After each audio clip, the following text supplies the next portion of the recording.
we have a special guest tonight, and this is one I'm really excited about. This gentleman, of course, has been a real pillar in the cryptozoology field for quite a long time, and he's come on the show to join us and tell us about his journey, his research.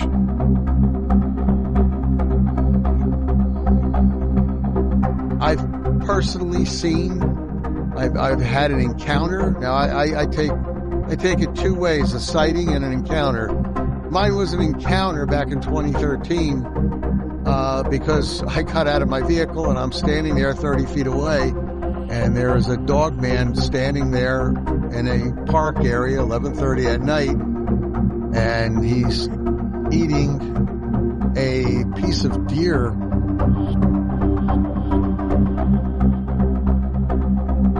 And we're going to dive into all things Dogman and cryptozoology with our guest tonight, Mr. Nick Valente.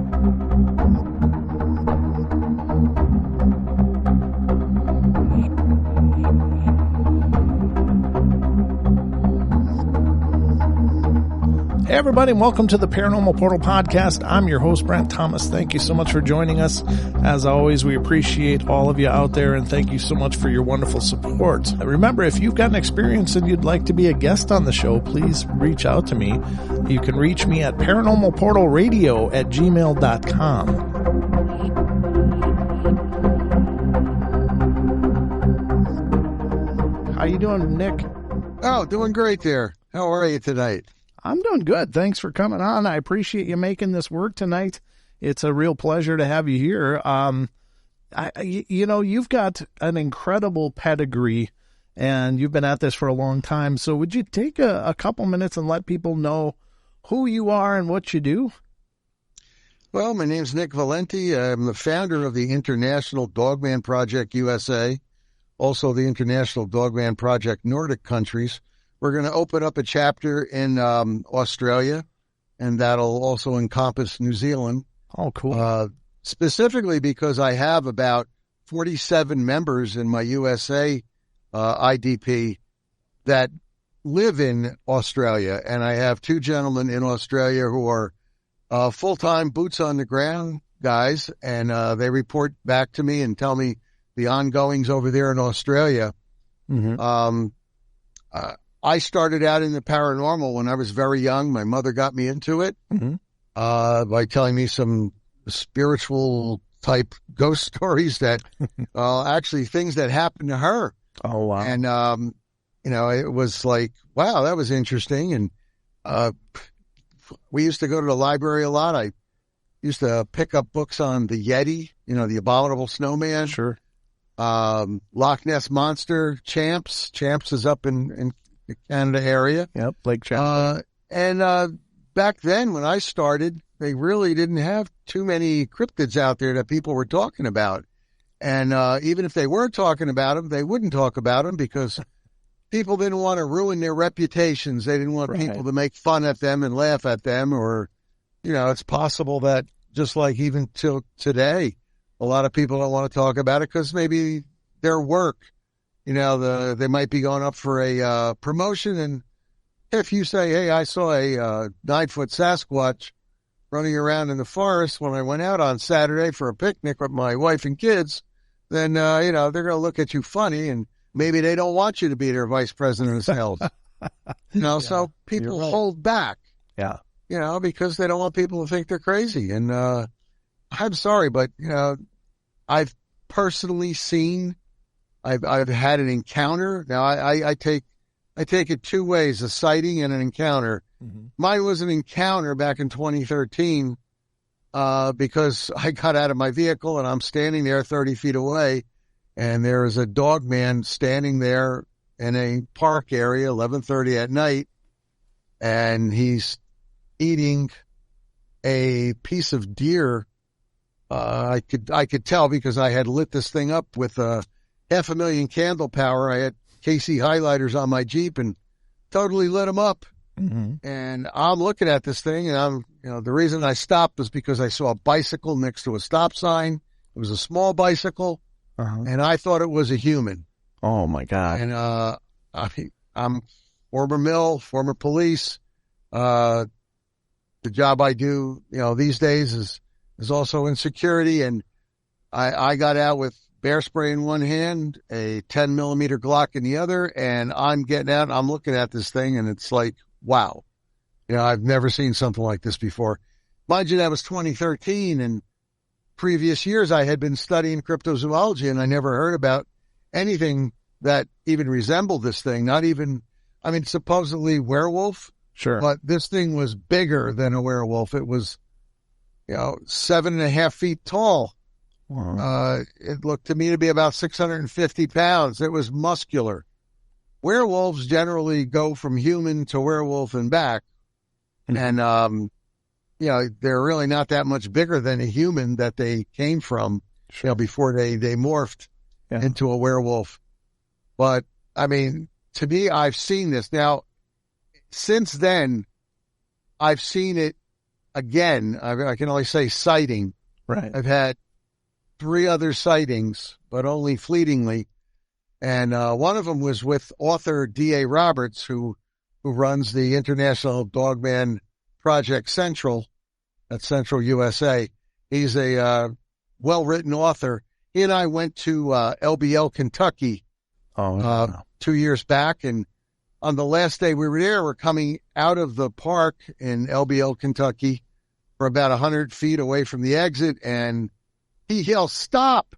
And I'm looking. I saw something large and dark out of the corner of my eye. I've got great peripheral vision. Super peripheral vision. Uh-huh. And I saw something, but I wasn't putting 2 and 2 together at that point, because it was like during the daytime. It was 11:30 in the day.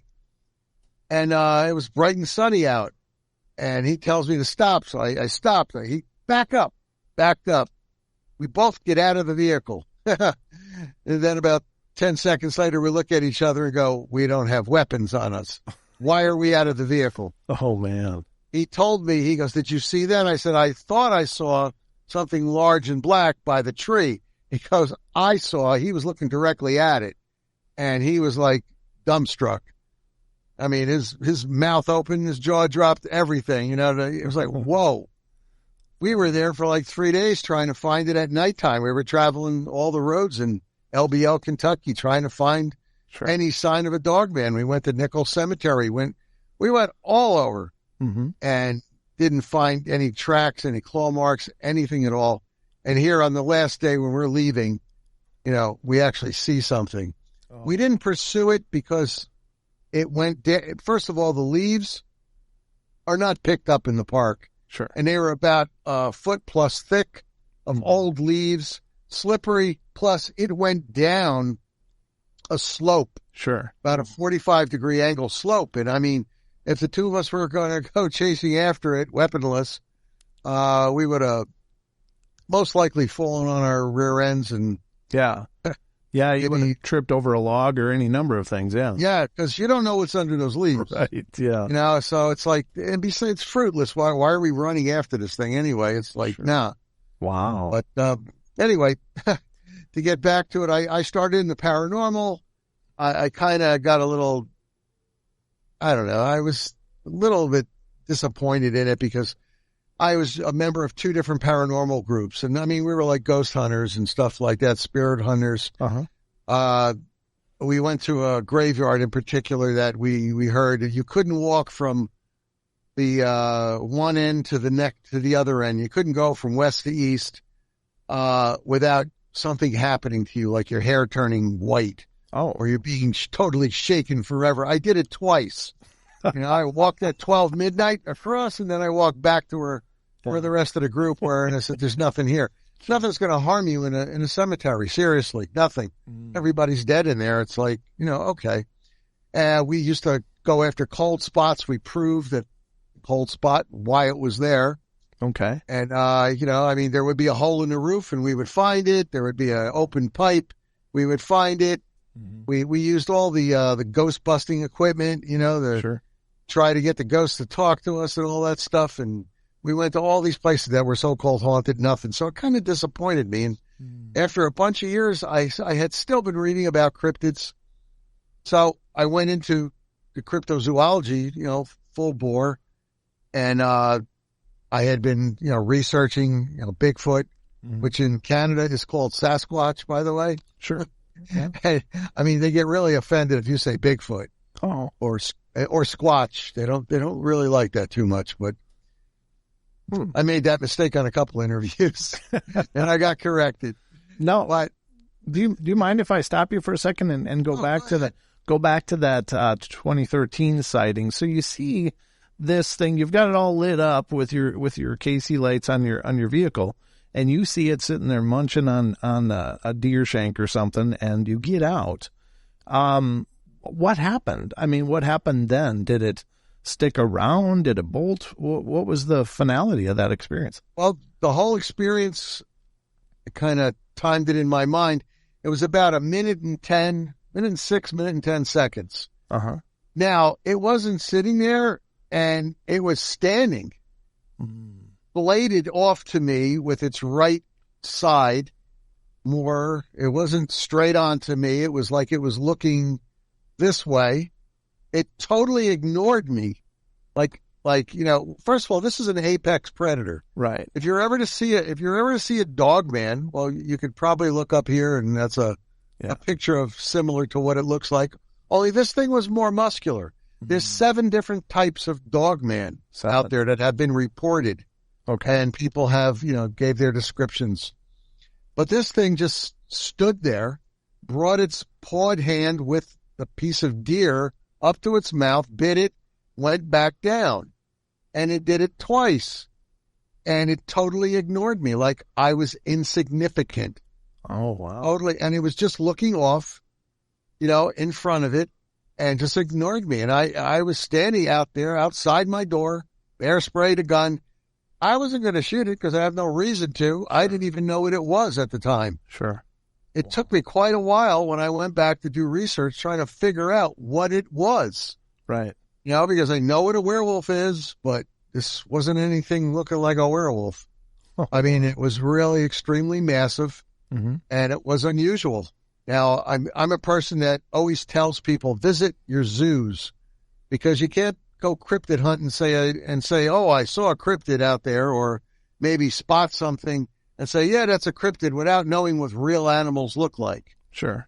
Because, bears walk on hind legs. They'll walk on their legs. I had a Roddy that I had taught the Roddy to, when I would tap my chest, put its paws up on me. Sure. And sometimes I would dance with it and then let go of its paws, and it would still tap around. And a couple of times it popped up on 2 legs and walked towards me. So it's not unusual. I've seen on YouTube people have smaller dogs that, well, this one guy in particular, his dog loved walking on 2 legs. I've seen on YouTube a video of a goat walking on 2 legs. Oh, yeah. At a farm. The farmer was filming it. I saw that. I mean, it's creepy looking. Yeah. It's really weird. Yeah. But, this thing here, it just looked absolutely weird. And I'm looking at it, and it starts, after, like I said, about a minute and 10 seconds, it started to walk away into the bushes and disappeared. And I could hear it stepping on the branches, stepping on the leaves. They're cracking. And it walked away. Now, something I want to note is that as I went back to my car, because I'm saying maybe this thing's going, trying to circle around me. But being as big as it is, it wouldn't have to circle. All it would have to do is charge me. Sure. At that point, it would have got a full face of bear spray and 10 millimeter bullets, because I'm not going to, I'm not going to allow it to rip me apart. No. This thing walked away, and I saw in the distance and in the sky a oval glowing orb with a white light. Really? And it was the same distance same direction rather, that this creature was walking, about 120, 130 feet into the forest area, but in the air, there was a glowing orb. Wow. Now, years later, I was trying to think out of the boxes, which is what you really have to do when you're in cryptozoology. Sure. And I'm trying to put 2 and 2 together and say, well, maybe this is an alien creature that was put here on the earth by aliens. Maybe it is an alien. Sure. Who knows? I don't know. I can't prove that. All I can prove is that it's probably flesh and blood because it needs to eat. And it made noise, and I could smell it. Right. It smelled of blood and urine.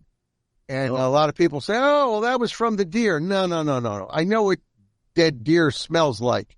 Okay. I work in a police capacity in a mountain area in the state of New Jersey for a long time, and we had a lot of dead deer in that area. This did not smell like the dead deer that I've come across.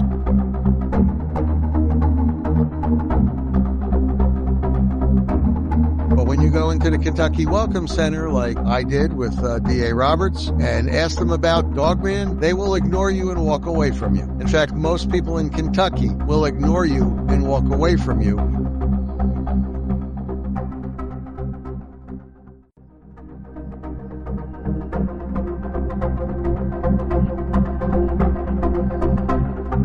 This thing reeked. It self-reeked. And I'll tell you another reason why I'm saying that is because the next day I came back with a full team. We were fully jocked up, and I said, guys, you got to help me out. We came back the next day in the morning, right back to that spot. I took a tape measure out. It was next to a stop sign, one of those green U-shaped stop sign poles that have like holes in it. Sure. And the stop sign was all the way up. I measured onto the stop sign up where I thought its head was. And this thing measured out to be 7 feet, 7 inches to my eye on the stop sign. That is truly massive. Yeah. You ever went to a basketball game and seen some of these professional basketball players? Sure. Yep. I mean, I stood next to one guy that was 7'2", or who was a pro, and I mean, the guy was truly large. Right. I mean, seriously big. Wow. So, long story short, we came back. We followed the trail. There was a little bit of a blood trail, which came from the deer, evidently. And that bicycle was still chained to that stop sign. That was the whole reason why I stopped, because I thought maybe a child or maybe a woman or something had been attacked by a bear, because from a distance, when I was driving up towards it, it looked like a large bear. Yeah. But like I was telling you before we got on the air, black bear generally go 4 feet 6 inches to a maximum 6 feet 2 inches. Not all the time, but they usually go, about that high. Now, you do have your anomalies, just like in anything in nature. You do have your anomalies in life. There are black bear that are bigger. There are, humans that are bigger than normal. There are humans that are smaller than normal. But, I thought it was a bear. But as I got up to it, I was approximately 30 feet away, totally lit it up, and I just didn't know what the heck this thing was. Yeah. Wow. Were you able to find tracks when you were there? I found, it was walking on top of the leaves and on top of the, there was a lot of brush there and was down on the ground. So there were no tracks. We did look for tracks. I also looked for claw marks on any of the trees that were in the area. We didn't find any of that. The blood trail ended about 10 feet in. I was really curious about going deep in the direction it was walking, because I wanted to know what that orb in the sky was all about. Yeah. I mean, who knows? If it was an alien or if it's a soldier from an alien ship, they could have beamed it down. They could have beamed it up. I'm not saying this is what happened. Yeah. All I'm saying is that it's funny how these things, now that I've been researching it since 2013, this is 10 years now, been researching the Dogman. It's funny how they can just disappear, just like Bigfoot. I mean, it's called Where the Footprint Ends with the Bigfoot. Yeah. You'll see footprints on Bigfoot going into a field, and then suddenly no more footprints. Right. Where did he go? Right. Now, you got to think outside the box if you're doing cryptozoology, because even regular physicists will tell you there are 11 different dimensions.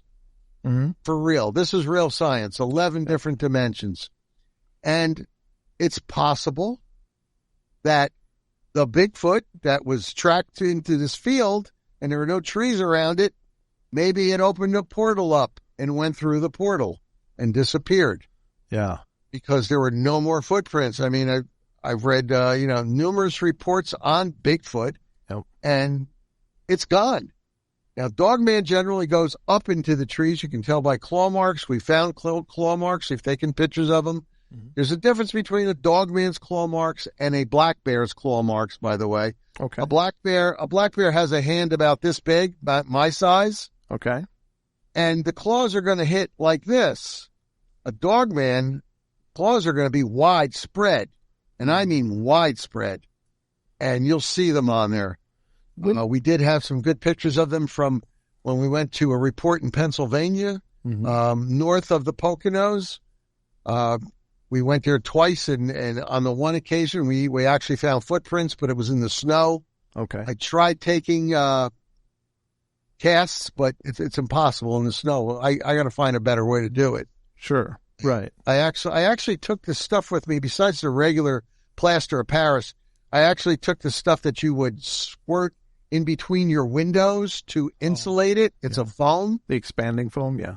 Yeah, I tried that on these footprints and everything, and it just fell apart. I mean, one of these days we'll find something good to use in the snow. Yeah, that would be really cool. When you saw this thing eating the deer, did you get a look at its hands? I mean, did you notice that it looked kind of like our hands, or? Yes. Okay. Wow. Its claws, I would say the claws were about 3 inches, maybe bigger, and it was dug into the piece of deer, and I could actually see that. The only thing I didn't get to see, I guess I wasn't looking all the way down that much, but I didn't get to take a look at the feet. Okay. But I did get to see the knees. The knees are like a human's. Now, there's 2 different types of Dogman knees. Okay. There's the German Shepherd rear type of knees where they go backwards. Yep. And then, of course, there's a human type of Dogman knees where they go forward, just like a human. Yeah. This one had the forward type of knees. Oh. Thin waist, but this thing was massive. Absolutely massive. So did it seem like its legs were more human-like than canid?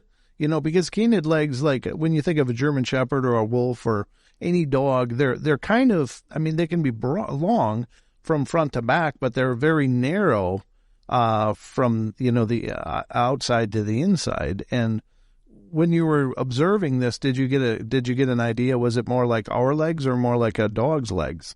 It was more like a dog's leg. Okay. I didn't get to see the calf area, the shins or anything. Sure. All I saw was from the knees up. I mean, I was concentrating on it to see if it was going to become aggressive towards me, because I was readying myself for action. You got a war game in your head. Mm-hmm. I'm going to do this, or I'm going to do that, or I'm going to do it. I mean, you need to have different plans. Yeah, absolutely. I do a lot of boots on the ground field investigation in forest areas. Mm-hmm. Like I told you before, we go anywhere from 6 to 10 to 12 miles into a forest area.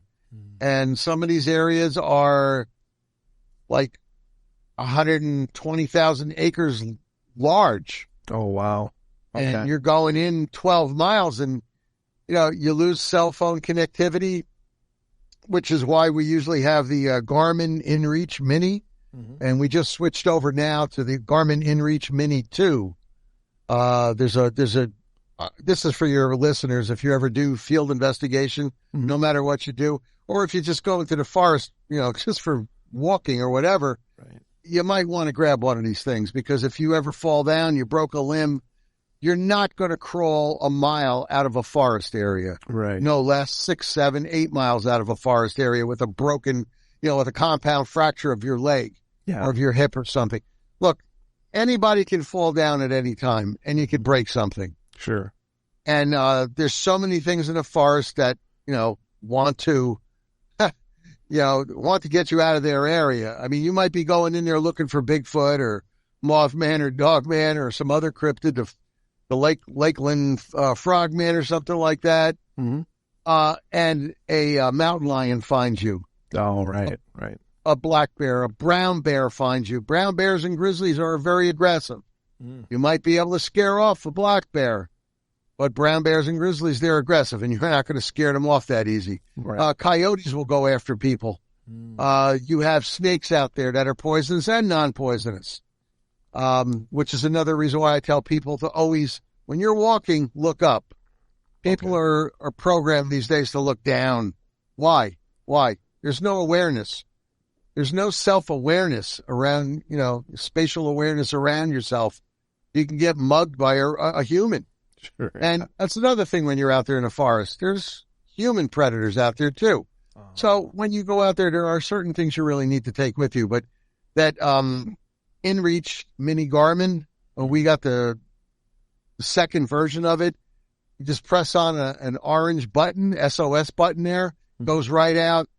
Rescue, they'll come after you. There's a GPS locator in the sky. It'll locate you. There's so many GPS locators in the satellites in the sky. They'll get to you. They'll definitely get to you. Wonderful. Yeah, that's intense. Now you had also mentioned Land Between the Lakes, and of course that's a very well-known location for Dogman and even horrific interactions between Dogman and people. But for the sake of our listeners, could you kind of give us an overview of the Land Between the Lakes? Well, Land Between the Lakes is a man-made lake area. It's in Tennessee and Kentucky. They both have their sections. It is a park area, and they treat it as such. There are welcome centers there. But when you go into the Kentucky Welcome Center, like I did with D.A. Roberts, and ask them about Dogman, they will ignore you and walk away from you. In fact, most people in Kentucky will ignore you and walk away from you if you want to talk about Dogman. Tennessee, they're quite a bit more open. I don't know why. I mean, they're right next door to each other, right? Land Between the Lakes in Tennessee is where I guess what you were alluding to, where the family of 4 were slaughtered by a Dogman going back many, many, many years. That was well reported, well covered. There were no survivors of that. In fact, the area where they had towed their camper, it was a tow-behind camper on their car, by the way. They went to a camping area which had concrete in the ground, and that sticking out of that concrete was electricity. That area has been bulldozed in with mounds, so you can't get to it. It's been allowed to overgrow. I think they planted trees in that area. They snipped out all the electricity. I mean, we have found it, and we have looked at the area, but they don't want you in that area. Absolutely. And this is in the Tennessee area. Generally, I want to make a statement, and I guess some other cryptozoologists out there might disagree with me, but generally I found that Dogman generally stays in the Tennessee area, and there's more Sasquatch in the Kentucky area. There is an area that overlaps, though, where they both go, in Kentucky and in Tennessee. There have been sightings of both Sasquatch and Dogman in those areas in both states, but more so Dogman in Tennessee, Kentucky, more so Sasquatch. They don't play well together at all. Okay. Neither of them like dogs. So, if you're going out there with your dog, you might be having Dogman or Sasquatch hone in on you, depending on their mood, I guess. But they definitely don't like dogs at all. So that's just a little tidbit. There are areas in Kentucky that have a nice beach area that people during the daytime go to. I saw one trailer there when we were going through there, D.A. Roberts and I. I had I still have it. It's an H3 Hummer. It's all-wheel drive. I figured we're going to go roaming around here. I want to make sure that I got something big, large to ride around in with all-wheel drive, and I don't want to get stuck. Right. Because you get stuck in there, our phone didn't really want to work. And this is the Kentucky LBL. Yeah. The canopy overhead is such that it blocks out all the moonlight. I mean, it is super pitch dark. I had a 6 million candle power spotlight with me. We had various flashlights. We had the head type lights that you would use. Also, when we went there, we were there during the daytime, yes, but mostly at nighttime. and we were driving the different roadways over there, going up every which way. Mm-hmm. And I only saw one camper there when we went there, and that camper was pretty well lit up. In fact, the whole area around the camper was pretty well lit up. Oh, okay.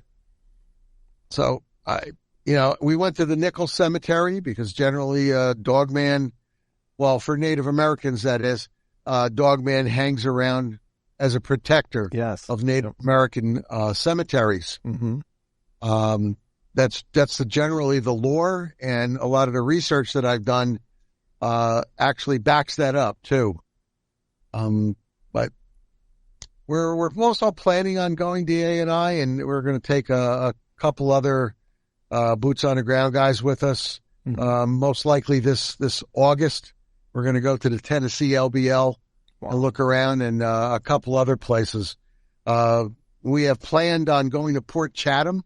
That's in Alaska. Yep. I don't know if you ever heard of the town in Port Chatham. It's now nobody lives there, right? Because the Sasquatch, Bigfoot over there terrorized that town. Yeah.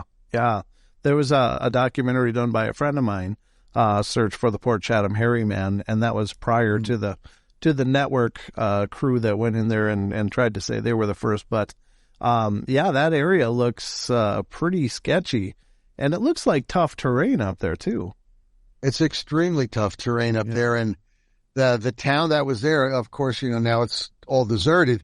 But they had a cannery over there where they were, processing fish, and I kind of think that between hunting deer and elk, and taking the fish and everything, I kind of think that kind of ticked off the Bigfoot in the area.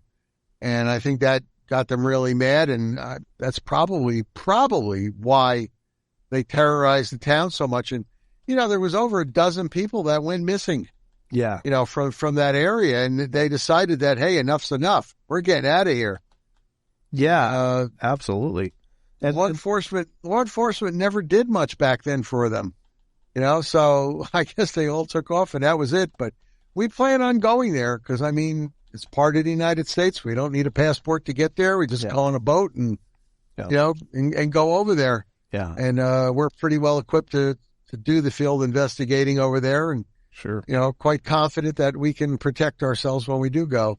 Yeah. We're going to bring a full team out there, and just for safety's sake. Absolutely. But with the Port Chatham Hairy Man, there were actually corpses that were mangled that kind of washed down to the town in the waterway.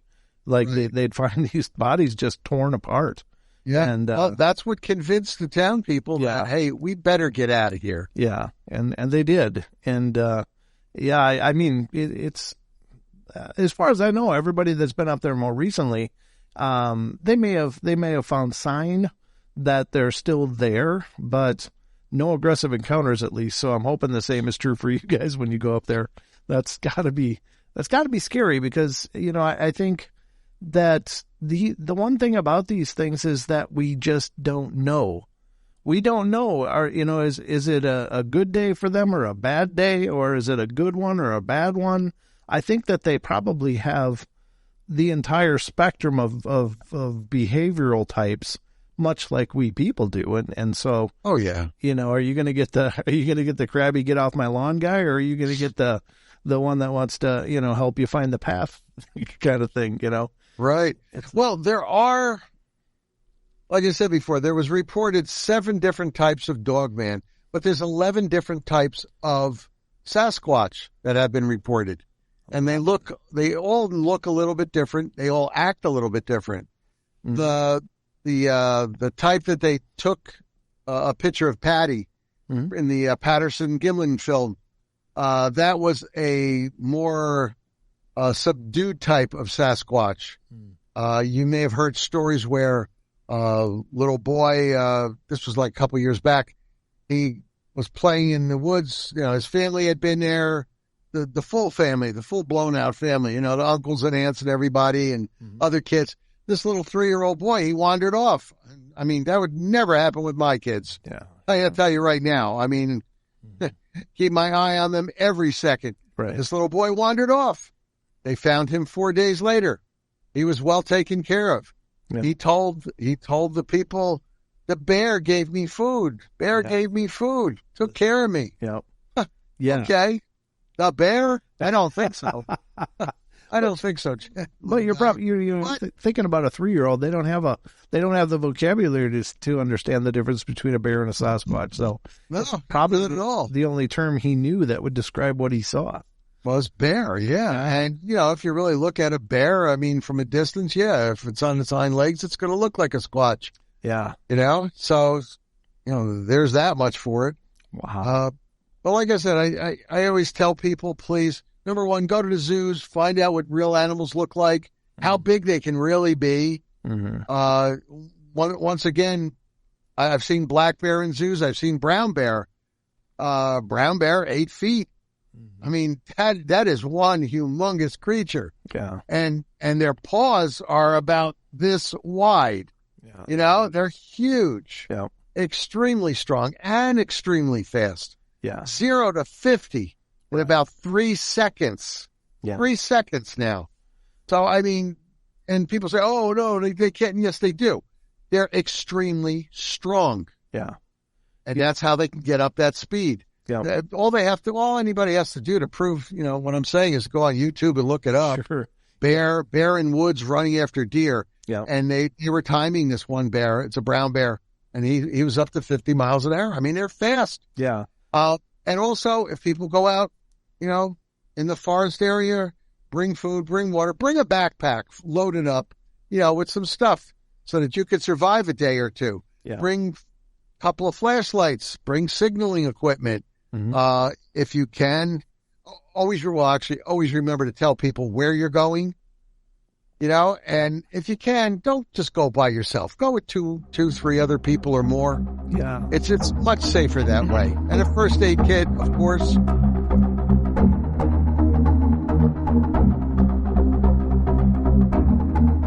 As he was coming up on his kill, the growling intensified and he decided not to go any further. He backed up.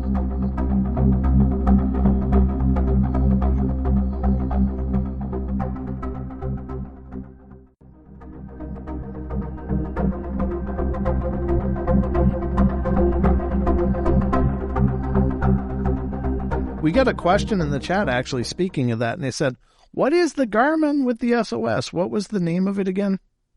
It's called the InReach Mini Garmin, and the second version is out too. Okay. You can get the InReach Mini Garmin 1, Mm-hmm. the Mini, or you can get the 2. It's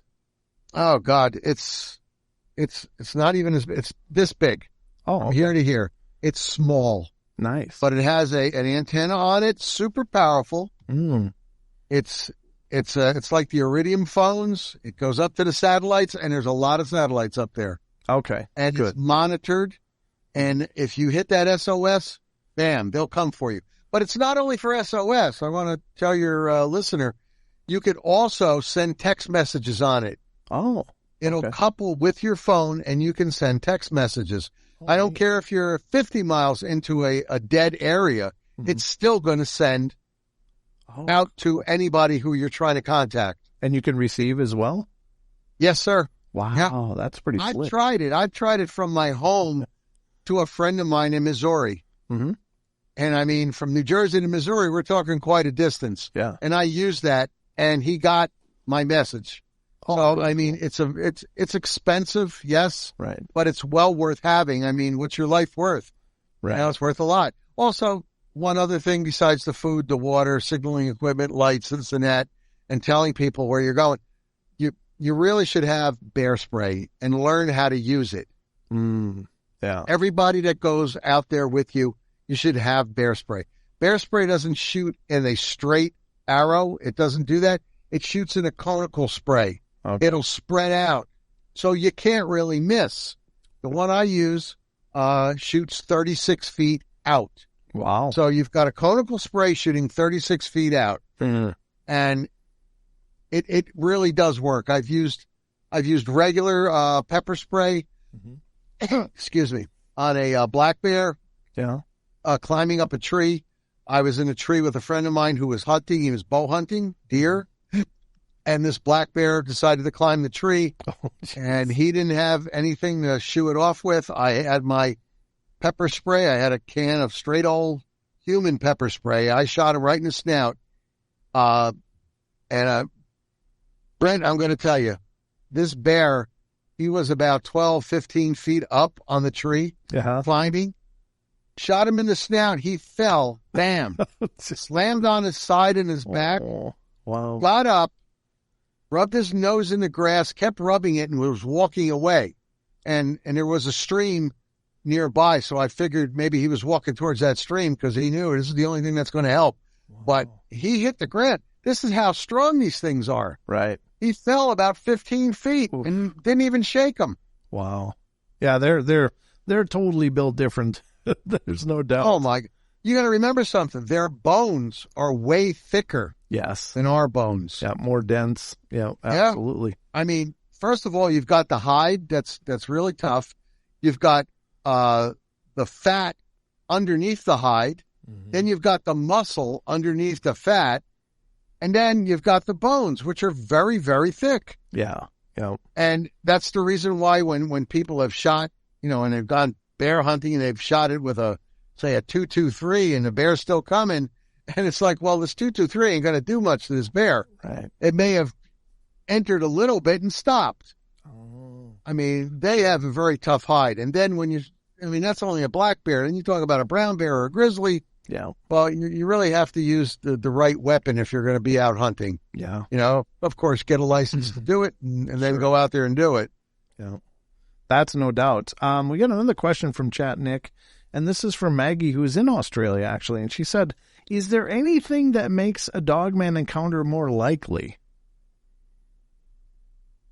Well, if you're out hunting, for instance, Maggie, and my friend John, who's boots on the ground in Australia, he found that he was out and he shot an animal and killed it. And then he heard growling. Mm-hmm.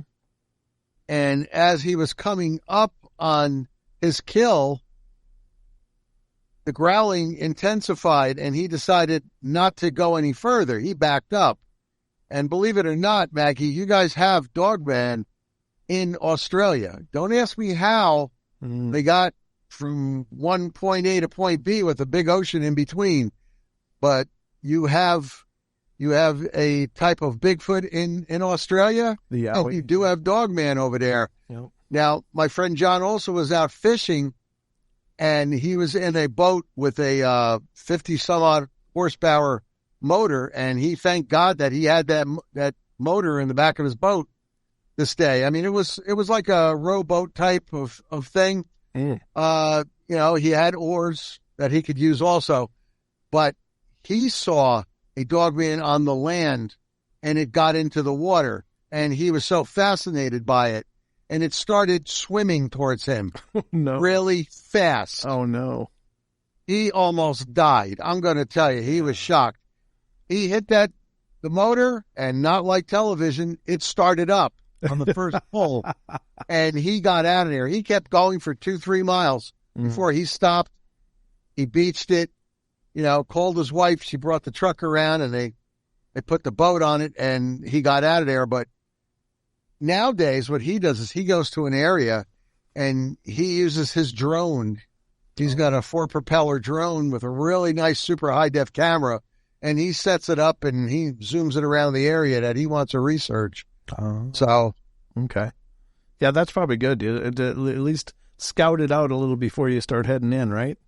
Yeah. Yeah. But I think the reason why it went after him that one time is because there was food for the dogman was over there. And he saw the animal he shot. Okay. Okay. It was an arrow, no less, by the way. It wasn't a gun. Oh, okay. And I guess he wanted to recover his arrow, but he never got to recover it. I thought you meant he was the food. I was like, oh my God. No, what he shot was the food because the thing took it. It wasn't there any longer. Wow. Yeah, that would. By the way, Brent, I mean, there's a lot of stories here in the United States where guys have went deer hunting, shot the deer, started to follow the blood trail, and the deer just dropped, or maybe went off a hillside or something. Mm-hmm. This one guy in particular, he spotted it down at the bottom of the hill. He went after it, to go around. By the time he got there, it was gone. Wow. And there were reported dogmen in the area. So it's quite possible. Just remember, they need, just like what we need, they need shelter, water, and food. Sure. So you'll definitely find a dogman, in close to a water source, a river, a stream of some sort. Right. And then if there's a food source in that area, you're definitely going to find it over there because it's got to hunt. Now, have you noticed, I know we were talking to Linda Godfrey, and she saw a very specific correlation between waterways and the presence of these dogmen. Have you found that as well, Nick? Well, yes, definitely. Okay. Like I said, they need water. Right. And remember, what else is in water? Fish. Yeah. Okay. So, like I said, dogman can swim. At least my buddy John in Australia told me that much. And I've also read other accounts here in the United States where two young men were out fishing and they saw a wolf-like creature. They thought it was a dog from a distance coming towards them. And as it came towards them, the head was really, really big. And, the one guy said to the other, well, I want to get out of here. Yeah. And thank God for them that they had a motor also, and they got out of there. And this thing was catching up to them at one point. Oof. So it's like, I guess they will go in the water for fish. They'll go to the water for water. Mm-hmm. And something I would like to say about dogman, and it probably applies to Sasquatch too, is that with all the building that they're doing, and this is something I found in Texas, because I have people down in Texas that told me about this. One fellow in Texas, he has a ranch there, and the next door ranch is currently unoccupied, but there's a barn there, and he's seen juvenile dogman in the barn. Oh. And they're around his area. His house area is fenced in. He and his wife are the only two that live there. Okay. He doesn't have any children. But the thing is, I asked him about construction, and he said, yeah, about 2 miles away, they did tear down the forest area, and they flattened it out, and they're putting in townhouses and regular houses. Sure. Same thing here in New Jersey where I am, and I've had a great uptick in reports over the last year and a half, I want to say, of sightings, because in New Jersey, they're building townhouses like mad. No more condominiums. Forget that. We're now going for the townhouses, and you got townhouse cities, and they're taking down forest land, forest area. And I've had more reports of creatures in, the area. Well, not where I live in particular, even though I did have a sighting by a lady 3 years ago, and she subsequently moved out. No, because of that? She lived about 900 feet from where I live. Okay. The backyard of her house butted up against a state park. She used to take her dog out to go pee in the morning. It was a little tiny thing, about 3 pounds. 6:30 in the morning, she'd take it out. It would run to the back of her yard. She had a pretty nice backyard, about a good, I guess, about 50 feet of backyard that butted up against to the trees, and that was the state forest area. The dog would go out, do its business, come back. She'd stand out there with it. And on this one morning in particular, the dog came running back really fast and past her without doing its business. She heard a throaty growl. Oh, no. She looked up. This lady is no pushover either. I mean, she was a lawyer. She's a politician. That's all I'm allowed to say about her. Otherwise, her family will sue me because this is what they told me. But what she did was, she's from Colorado. She was a tomboy, an only child. Her father taught her to shoot, hunt, rifle, shotgun, pistols.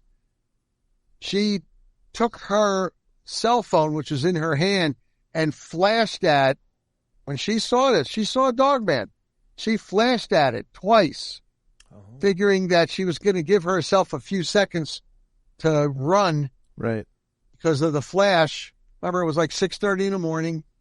It was still, the sun was still coming up, so it wasn't super light out. Mm-hmm. She ran back to her house, locked the door, took her shotgun down from the wall. It was fully loaded. She was ready. But she got 2 flash pictures of it with the head, which was right near a tree. Oh. The body was behind the tree, but the head was out. Oh. And she called me because she knew I was, my background. And I went over there, must have been about 25 minutes later, and she was totally shaken. She already had called her brother and her sister and told them, I want out of here. I didn't know that. She showed me her camera, and I saw the 2 pictures. She didn't know she took pictures. She was just flashing this thing to try to hit it with her flash. Yeah. Wow. Now, I asked her, I says, please, I said, I investigate this. I won't attach your name to it. I said, can you please send me this? Send me the 2. Yeah, I'll send it to you.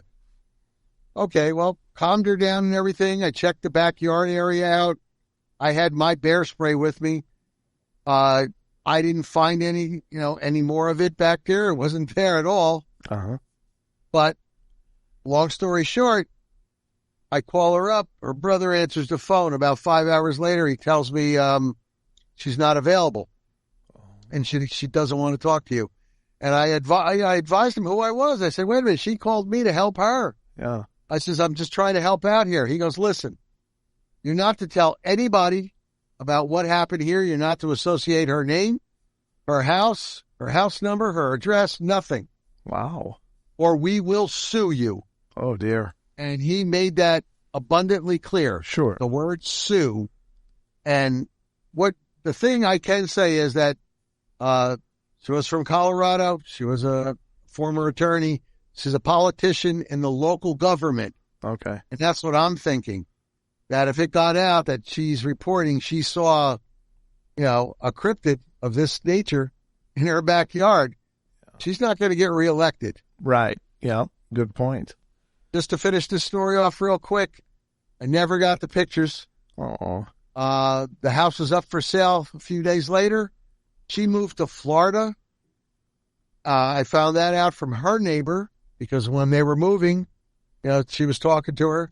She said, no, I'm going as far away from here as I can and still have family in the area. She went to Florida. They wound up selling that house, and that was the end of that. And wow. Now, I'm not going to get sued over a couple of pictures, but no. She showed the pictures to me. I saw what she had. Mm-hmm. I listened to her story. I noted it in my notebooks, and that's about all I could say. I can't give her name. I can't give anything. Sure. Hope she likes gators and skunk apes then. That's what I was saying. I'm saying, lady, you got a lot of bugs down here. You got gators. Yeah. Listen, it has nothing to do with cryptids and your show, but just real quick. Yeah. My aunt and uncle and 2 cousins had moved from New Jersey down to Daytona Beach, Florida. Mm-hmm. Actually, one up from Daytona, Ormond Beach, right next door. They had a house. Their front door was a Dutch door. The kind where the top can open independent of the bottom. Okay, sure. And then you can lock them in. Yep. And there was a reason, I guess, the people built it that way. I had visited them. I'm at the house, and my aunt goes, listen, I have to go shopping. She goes, I'm going to put a note on the door. If you open that door, somebody rings the doorbell or knocks, open the top door only and see who it is. Uh-huh. And I said, Auntie, I'm a big guy, and I was in my mid-20s. Okay. All kinds of experience and this and that, and hand-to-hand combat, blah, blah, blah. And I wasn't really afraid of anything. I'm saying, well, what's going to happen around here? Right. Couple hours goes by. I'm there in the house by myself, and I hear a bang on the door. And I'm figuring, okay, it must be UPS or something, Sure. I go to the door. I'm about to open it, and I see the note. I go, okay. I unhook the latches and everything, open it up. Nobody's out there. I close the door. Mm-hmm. I hear it again. I open it up. I get closer, and I'm looking. And down below is a 9-foot gator. It was an alligator. He was trapped in. Oh, no. What the heck? They got gecko running all over the place out there. You've got gators out here, too? It's like, what the heck's going on here? He's probably just there checking on your car insurance. Oh, my God. You know, I told my aunt what happened. She goes, well, there was a reason I told you. And she goes, let me tell you something else. She goes, you see, we have a cinder block wall fence around the house. She goes, we're in the midst of getting rid of the chain link fence in the front area and the gate. She goes, because gators can climb chain link fence. I've seen. And you know what? I checked it out years later on the internet, and I'll be damned. Yep. There's a picture of a gator going over a chain link fence. Yep. They grab on and just pull themselves up until they flop over. Yeah. It's creepy. You'd think that would be a real barrier for them, but it's not. Well, in this case, it had gone under the fence and damaged it quite a bit. Sure. Because it just went right there. I guess they had about an 8-inch leeway. Okay. And when it went under the fence, it bent it. This is how big and strong this thing is. Yeah. I mean, it's amazing. I wish I would have had some pepper spray on me at the time, but I wasn't carrying it back then. Wow. So we got another question in the chat. This is from Rachel Gets It Right. There's probably a lot more, but I just have been... Go ahead. Field them all. Okay. As far as technology goes, are there affordable, portable 3D scanners to record footprints in various types in the ground? So like a LiDAR, could you do it with LiDAR? No, LiDAR is something you're going to be used to go under the ground. She's talking about footprints now, right? Right. Generally what we do is I have a Canon camera. You know, it's a digital Canon camera, and you know, I zoom in on it and I take pictures of it. Yep. I also have a mini portable camera because, you know, 2 is 1, 1 is none. Yeah. So in case this runs out of batteries, you want to have something. Sure. That's what we generally do. We'll take pictures. When we do an investigation and you find a print, we do it just like crime scene investigation. We will run the tape around the area. Yeah. You'll take pictures from the top, north, south, east, and west, and then from other angles. You want to take as much as you can of that print. You'll put something up, you know, near it to show how big it can be. Right. We carry rulers with us. Yeah. We carry some guys carry the L rulers so we can get it both ways. Right. With some of the Dogman prints we found, I had one print that was 13 inches and it was kind of narrow. It was about 5 inches wide. So it wasn't really that, you know, not like a Sasquatch print. Okay. A Sasquatch print, we're talking, you know, you'll get a 22, 23 inch print, you know, and possibly 8, 9 inches across, you know, toe to toe. Sure. I mean, cause there's a lot of big prints out there. Yeah, there are. Yep. But I was going to say with LiDAR, I think you're thinking of radar, because LiDAR, I have it on my phone and I can like scan my desk. I can scan the room. It'll give like a 3D imaging of whatever it scans. And it's a newer technology, but I think it's really, you know, when you're talking about snow and stuff, maybe it would work because I don't know, because there's a reflective quality to snow, but it might be an option. You know, I don't know. It may be something to look into. I thought you're talking about the machines that you push. Right. The ground penetrating radar. Yeah. This is part of phones and a lot of newer technology, like the virtual reality uses LiDAR to see you move around a room and it'll track. Say, in the snow, Brent, what I want to do is I want to take a print. I mean, we'll take pictures of it, fine. Yeah. But I want to take a full print. Yeah. Just like they take with Sasquatch prints in the dirt. Yeah. You know, those type of prints. Absolutely. If I could take a full print of it, I might be able to see the depth of the print. You know, whether it's a juvenile or whether it's a full-blown male. Right. If you take the depth of the print, you can estimate how much it weighs. Okay. Now, as far as taking a 3D print, I mean, it's the same as me taking a picture, actually. Well, sure it is, but it does. For me, anyway. It does give you a depth, and I mean, you could literally take it to one of those 3D printers and make a facsimile of it if it was big enough scale. But I see what you're talking about. Those printers that shoot the.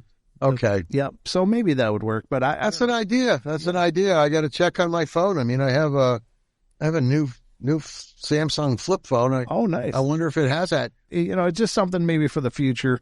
If you find some technology that uses LiDAR, you could maybe get a handheld scanner of it or something to try as well. But just an idea. That's a great idea. I mean, heck, if I have it at, prints in the snow, it wouldn't be lost. Right, I could take it someplace and have them build me a print of it. Right. That would be really good, actually. Yeah, that might be really exciting. That'd be cool. Thank you for that. Yeah, definitely. Yeah, that's exciting stuff. Well, Nick, this has been an extreme pleasure. Thank you so much for coming on. And could you take a couple minutes to let people know how to stay in touch with what you're doing? Well, if you need to contact me, the International Dogman Project USA, you can find that on Facebook. You can message me there in Facebook Messenger. You can join the group or put a comment in the group about, an experience you've had. Remember, there's sightings where you see the dogman run across the road, and then there's an encounter where it's standing there in front of you and, you're doing a stare down type of thing. I mean, we don't judge people. We don't make fun of people. Yeah. But I'm going to warn you, I do dissect anything that people tell me about, and I try to separate the fakers from the non, because people try to do that all the time. Sure. Yeah. But once again, the International Dogman Project USA or International Dogman Project Nordic countries, and you'll see that we have state chapters. We also have International Dogman Project Southeast, the IDP Southwest, IDP North, East, and Northwest. Okay. So, we're all over the place, all over the country, all over the world, actually. And we're going to be opening up, like I said, one in Australia pretty soon. Oh, fantastic. Okay. So, and also, why don't you mention what your podcast is so people can check that out? Well, I do a podcast with Jeremiah Fountain, and we interview different researchers each week. We do that on a Sunday, but it's filmed, edited, and then put back out on a Monday or Tuesday. And it's called On the Trail in Search of Cryptids and Creatures. So just On the Trail, basically, you'll find us there. And that's on YouTube? It's published on YouTube, yeah. Okay. Then what I'll do also is if it's something having to do with Dogman, if we're interviewing somebody about Dogman, we'll put it on one of our IDP channels. I also run a site called the Quad Coalition of Sciences. That's where we do UFOs, paranormal, cryptozoology, and regular zoology, all the combined sciences, in the hope that we might get just one little bit of information that will bring us that much closer to getting an answer.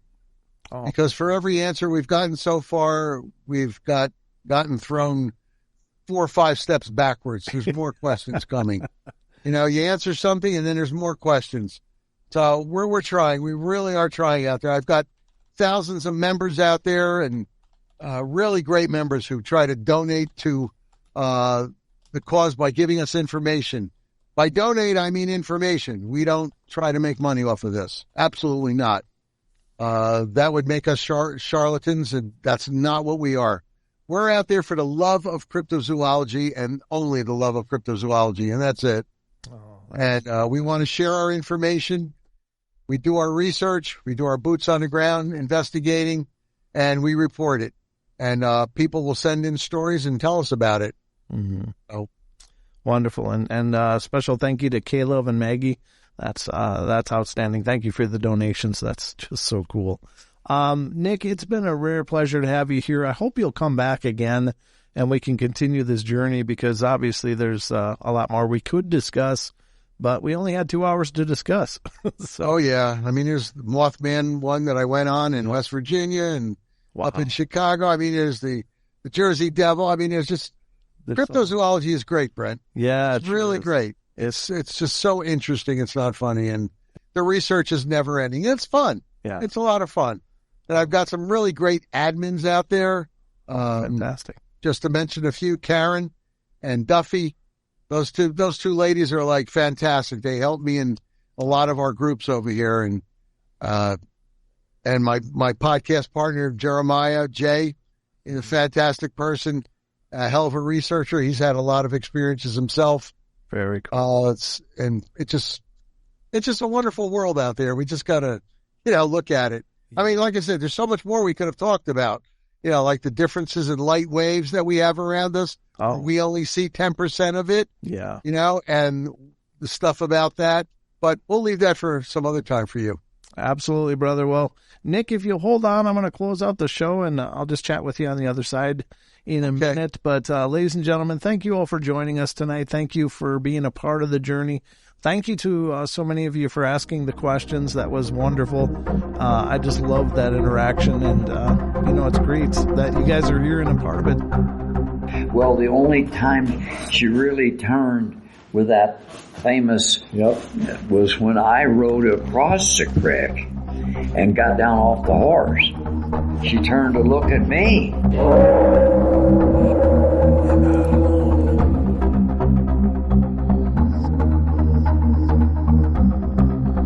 All right, guys, thank you so much for joining us here on tonight's show. I hope you guys enjoyed it. Please feel free to follow us on Facebook, facebook.com/Paranormal Portal Radio, as well as finding us on Twitter. We're on Twitter at Paranormal Portal, Portl, and we'd love to have you stop by our YouTube page and subscribe and check out our shows there. We got hundreds of shows, Journeys into the Paranormal Portal, so I hope you'll check it out, guys. We're over there at youtube.com/Paranormal Portal, so hope to see you guys soon.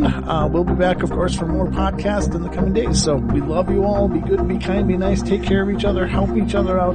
Find the magic in every day. And remember to laugh as much as you can.